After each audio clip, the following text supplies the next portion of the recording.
baisser les salaires, réduire le temps de travail, demander la surévaluation du dinar. Donc, un dernier élément, j'arrête. Il y a d'autres, il y a énormément. Ce que nous a fait Emmanuel Macron au sud de l'Algérie, dont j'ai parlé en 2014,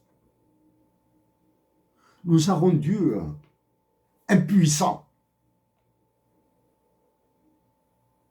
Maintenant, parce que faut-il sauver toute la patrie? Faudra-t-il sauver uniquement une partie de la population, etc.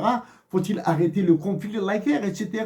Faut-il s'occuper du renouvellement de l'état-major de l'armée et une élection présidentielle et remettre en marche une justice complètement à plat? Faut-il s'occuper de la libération des détenus qui sont en train de souffrir dans les prisons?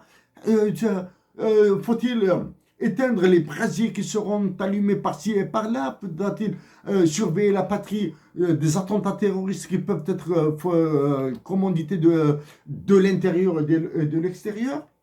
Ça, la situation est devenue très tendue. Et dernier mot. Les banques algériennes sont en théorie et en pratique en faillite. Donc il y a un mouvement sismique qui s'avance sur les banques publiques en Algérie.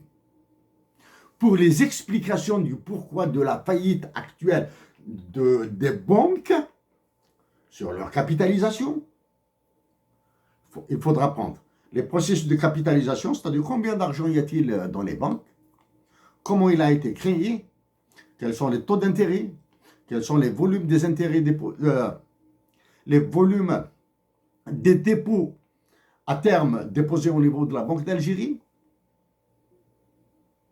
quels sont les volumes de crédit accordés ce qu'ils appellent ce terme, cette foutaise de langue française, de crédit à l'économie. Ils appellent ça. Donner de l'argent à des petits mafieux, à de la grosse mafia, à des petits mafieux, on appelle ça un crédit à l'économie. Vous allez comprendre que les banques algériennes sont en faillite. C'est violent ce que je dis, parce que il m'est impossible, il m'est interdit de refaire la faute de 2015. Chers compatriotes, résister dans la paix, c'est la plus belle, c'est le plus beau défi que vous allez mettre à la face de toutes ces puissances qui veulent nous écraser. J'ai évité le poids des États-Unis d'Amérique, de l'Angleterre, d'inclure le conflit Ukraine-Russie en Algérie, etc. J'ai évité ça. Là, maintenant, ils ont tenté une mesure de diversion pour moi, pour me dire que le contrat de l'aviation, c'est avec la Russie. Non, il s'agit des sous-marins nucléaires. Ceux qui veulent me contredire n'ont qu'à s'exprimer publiquement. Voilà. Mes chers compatriotes d'Algérie, la plus grosse des dignités, identity economics,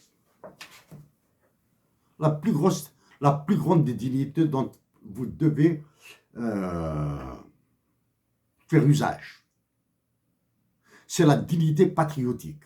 C'est-à-dire, c'est la résistance pour sauver l'Algérie de tous les drames qui l'attendent. La plus grande dignité, c'est d'éviter à l'Algérie le sort du Soudan, de la Syrie, du Mali et du Niger, entre autres. Hein. La plus grande dignité, c'est de maintenir la cohésion avec les soldats. Les soldats. Eh mes chers frères, il y a l'Askar, les soldats du rang. Wallahi al-azim, wallahi al-azim, wallahi al-azim. Rien que mon cœur est avec vous.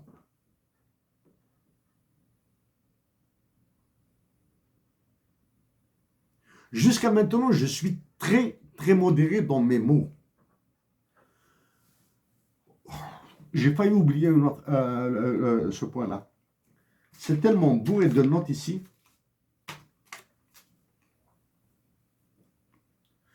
J'espère que vous avez pris conscience que le mouvement dévastateur là qui s'appelle le Hirak est du passé là. Ce mouvement dévastateur du Hirak, vous voyez où est-ce qu'il nous a menés? Relève du passé. Donc toutes les manipulations, toutes les manifestations, tous les appels à des manifestations prétendument pacifiques, hirakistes. Faites très attention. La Kabylie, faites très attention. Faites très attention à la Kabylie. Vous êtes l'objet d'immenses et d'immondes manipulations. Avec tout mon cœur pour vous, mes chers compatriotes d'Algérie. Avec tout mon cœur pour vous. Pensez à ceux qui nous ont offert la patrie. Et pensez une seconde fois et très sérieusement à une nouvelle révolution que nous tous Algériens devrons conduire pour relibérer, non pas l'Algérie, relibérer toute l'Afrique. Chers compatriotes d'Algérie, chers frères et sœurs d'Algérie, vous êtes capables de créer ce séisme qui sera ressenti à Washington, à Paris, à Johannesburg, au Caire, à Riyad, à Manama, à Mascat, partout, à Pékin et à Moscou. Vous êtes capables de le créer. Mais faites-le avec intelligence. Faites-le avec intelligence en pensant à ce que vous aimez. Merci à vous tous.